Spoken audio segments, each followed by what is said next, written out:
Hindi pa ito napindot. Ang yabong ng kamatis.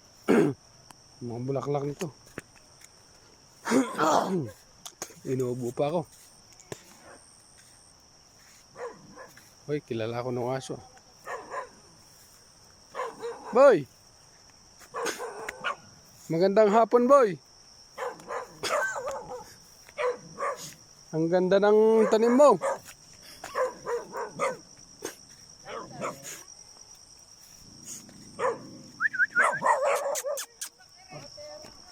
Pulutan.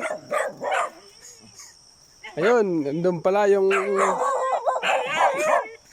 nagagarden. Tututu. Lapitan natin yun.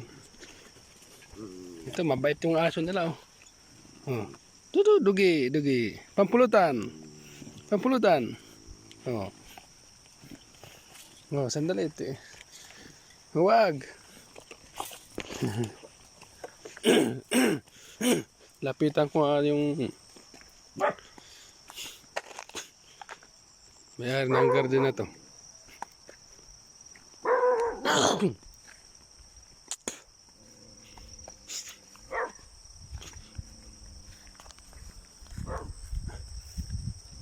Ay, magandang hapon. Ano bang ginagawa ninyo?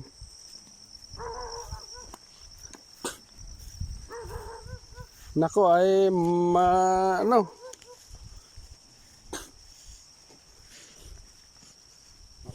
Masukal, oh. Ay, kayo po bang may-ari nito? Ay, opaw. Ang ganda naman ng kamatis niyo. Kasing ganda ni Kwan. Ni Velasquez. Ay, ito nilalagyan ng abono, pataba. Tapos sa shower yan. Yan yung mga pataba, mga puti-puti.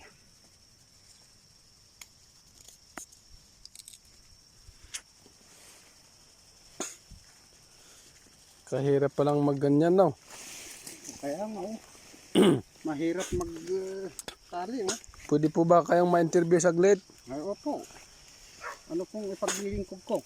Ano po bang sikreto nyo? Bakit ganyan ang mga pananim ninyo? Anong ginagamit nyong mga pataba, abono? Gamot? Tiyaga lang po ang ginagawa namin. Tiyaga, sariling sikap. Opo. Yun. Iyak ako naman, oh. Kaya, ano ba yung tapang ko naman? Pusi po yun. Oh, sige. Pagka